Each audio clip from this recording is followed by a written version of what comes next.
The story of Hurricane Iniki begins quietly, far from the lush shores of Kauai. On Sunday, September 5th of 1992, a small cluster of thunderstorms churned over the eastern Pacific Ocean. At first, it was little more than a tropical disturbance, common in those waters, rarely a serious threat to the Hawaiian Islands.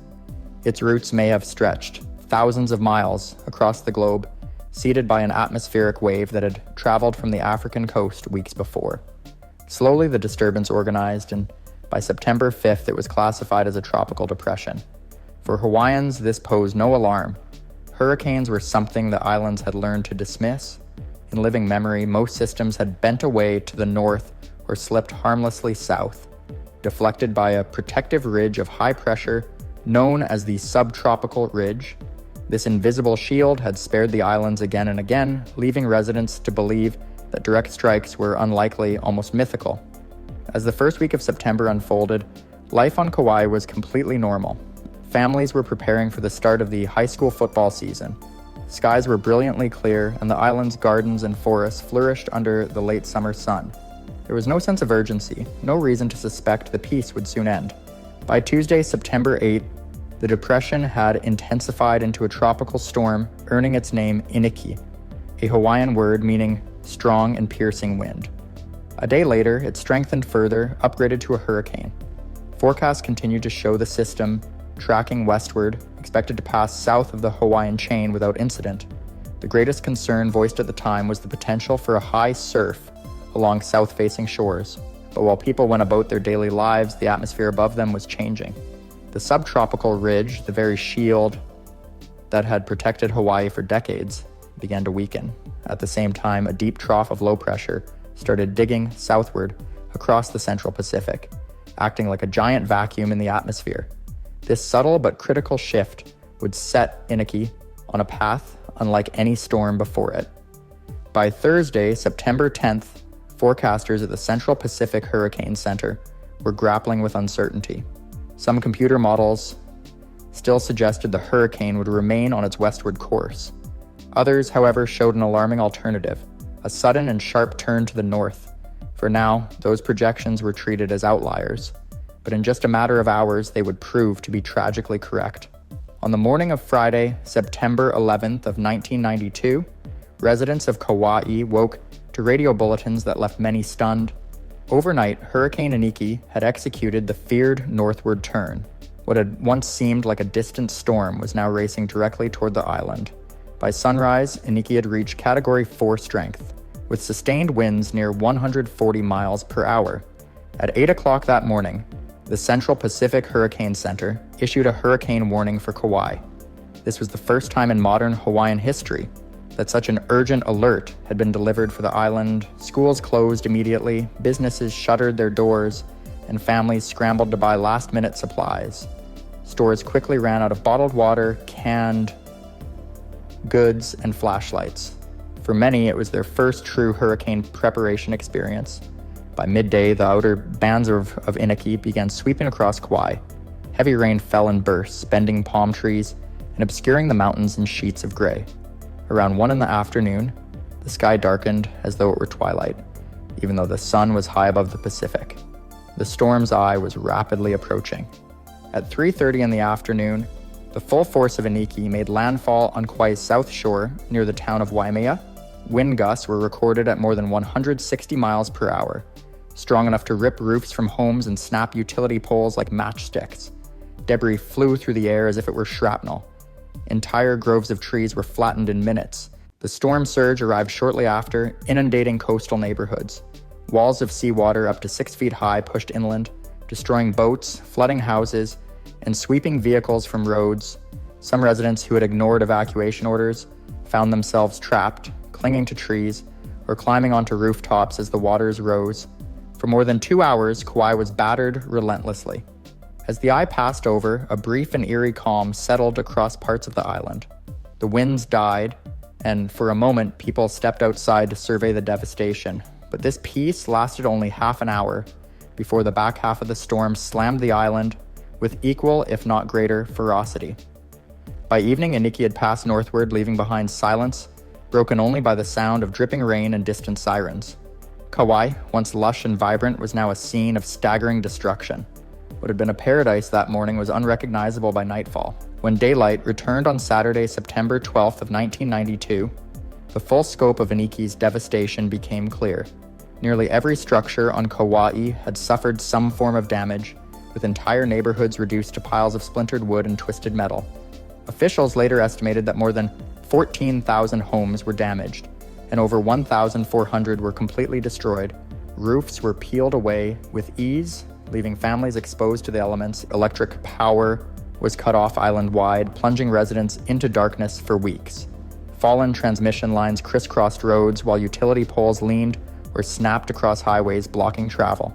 Communication was crippled as well. Telephone service collapsed, and emergency radios became the only reliable link between communities. The lack of information left many people uncertain about when aid might arrive. Agriculture, the lifeblood of Kauai, was devastated. The island's famous sugar-cane fields were flattened, and fruit orchards were stripped bare in a matter of hours. Entire crops were lost, dealing a severe blow to farmers and the local economy. Iniki also uprooted countless trees, leaving barren hillsides where lush green once thrived. Tourism, another critical industry, ground to a halt. Hotels along the southern coast were left in ruins, with shattered windows, flooded lobbies, and debris littering once pristine beaches. Visitors stranded on the island faced limited food, water, and shelter, relying heavily on the generosity of residents. The image of paradise had been replaced by scenes of ruin. The natural environment also bore deep scars. Coral reefs were smashed by the storm surge, and countless birds lost their nesting grounds. Some endangered species, already struggling for survival, faced even greater challenges after the hurricane reshaped their habitats. Altogether, damages from Hurricane Iniki were calculated at around $3 billion, making it the costliest hurricane in Hawaiian history. Yet beyond the numbers, what stood out most was the sheer scale of human loss. Homes, livelihoods, and the sense of safety that had once defined life on Kauai. In the immediate aftermath of Hurricane Iniki, the United States military played a crucial role in relief operations. Within hours, cargo planes began arriving from Oahu, bringing food, water, medical supplies, and emergency crews. The National Guard was deployed to restore order, clear roads, and distribute essentials to families who had lost nearly everything. For many residents, the sight of helicopters dropping aid packages was the first sign of hope since the storm passed. FEMA, the Federal Emergency Management Agency, established command centers on Kauai to coordinate disaster response. Thousands of residents registered for assistance, and emergency shelters were set up in schools, churches, and community centers. The American Red Cross mobilized volunteers nationwide, providing meals, blankets, and temporary housing to those displaced. One of the unique challenges after Iniki was restoring communication. With telephone lines destroyed and electricity unavailable, the only reliable way to reach the outside world was through amateur radio operators. These volunteer ham radio users relayed critical information between Kauai and other islands, keeping both officials and families connected during the crisis. The recovery also depended heavily on local communities pulling together. Neighbors shared food and water, while residents organized cleanup crews to clear debris from homes and roads.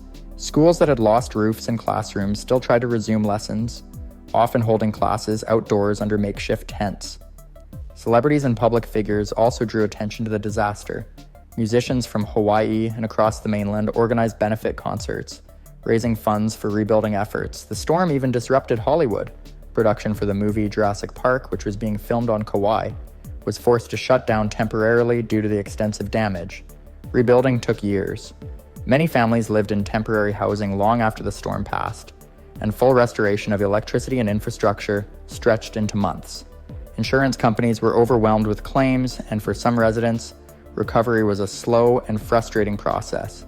Despite the hardships, the resilience of Kauai's people became a defining story of Hurricane Iniki. The island had been brought to its knees, but the strength of its communities and the aid from across the nation kept recovery moving forward. Hurricane Iniki left behind more than broken homes and battered landscapes. It reshaped how Hawaii prepares for natural disasters. The storm exposed weaknesses in communication systems, power grids, and evacuation planning. In the years that followed, the state invested heavily in stronger emergency sirens, improved weather monitoring, and updated building codes designed to withstand hurricane-force winds.